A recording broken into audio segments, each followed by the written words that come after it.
Hi there, scientists. It's time for another episode of Miss LaConte's Science Corner. You might remember that before the weekend, we put some pennies on this paper towel with vinegar and table salt, and you can see here the remarkable result. Let me zoom in just a little bit. What changes do you notice to our coins? What could explain that? Now, if you're like me, you might be wondering, what is that green stuff on the pennies? Well, luckily, I'm here to tell you the answer. The green stuff that is on the pennies, I did not put that on the pennies. It's actually a mineral called malachite. The vinegar that we put on the pennies helps the copper from the pennies join together with oxygen and chlorine from the salt. When this happens, a new compound is formed called malachite. Malachite is usually blue-green. Now, fourth graders, you might remember that malachite is one of my favorite minerals because of the beautiful blue-green color. This is some natural malachite, but when scientists find it, they can actually polish it and smooth it out so it looks like this, and it can get used in really pretty jewelry like this bracelet over here. Wow, what an awesome experiment.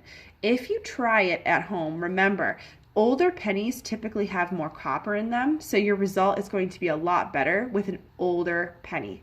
Let me know how it goes in the comments. Now, rest of the Science Corner. You guys have been submitting so many burning questions, and I've had people asking really nice things like how I'm doing and telling me that they love science so much.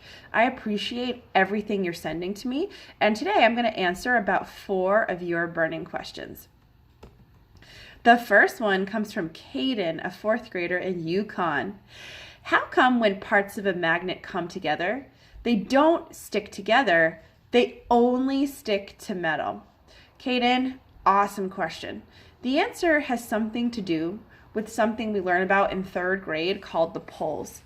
In this diagram, you see the letter S and the letter N on a magnet. Do you remember what S and N stand for? That's right. The N is for North Pole and the S is for South Pole. When those magnetic forces are opposite from the north and south, those magnets pull together and attract.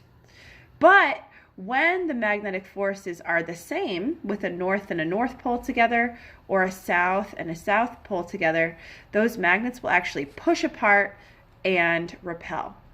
I've been playing with magnets that I found on my refrigerator. Maybe you have some magnets on your refrigerator or in another toy or game at home. See if you can get the magnets to attract or repel. Great question, Caden. Our next question comes from Rosalie, a 3rd grader in Northwestern, and she asked, is the sun a star?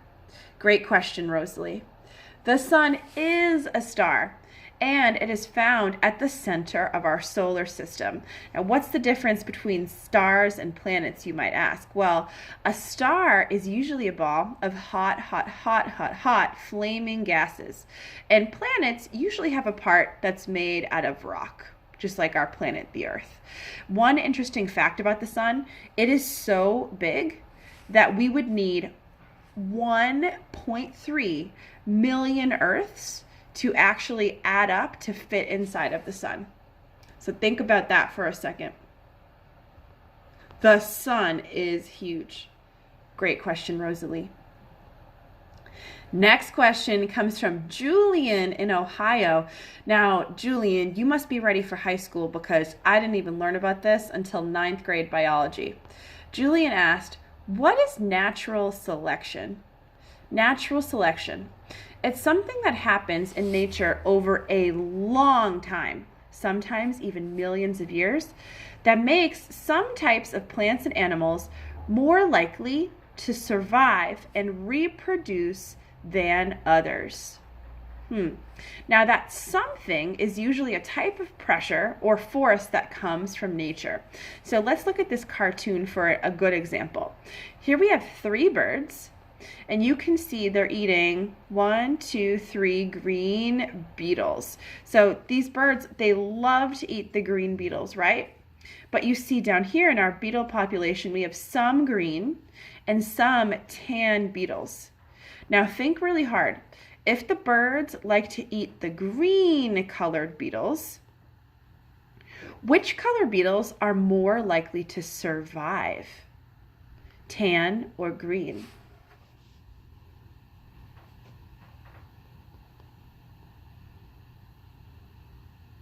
You might have realized that the tan beetles are actually more likely to survive because the birds like eating the green ones. So if those tan ones can camouflage into the sand and don't get eaten, they are more likely to survive and reproduce or have babies. That means over millions of years, there will probably be more tan beetles than green beetles in the population. If you're like me and like Julian, you probably can't wait until high school so you can learn even more about natural selection.